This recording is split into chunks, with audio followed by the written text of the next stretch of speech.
What's up everyone? Welcome to this video.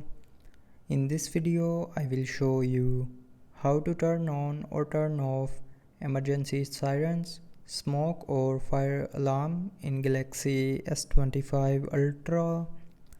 So first of all, open settings. Now in settings, scroll down and here click on accessibility.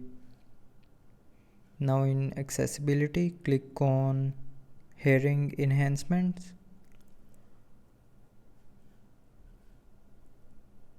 and then click on sound notifications.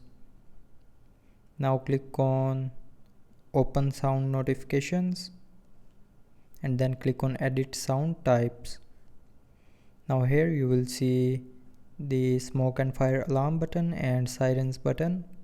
So if you want to turn off emergency siren or smoke and fire alarm, then turn off their respective buttons.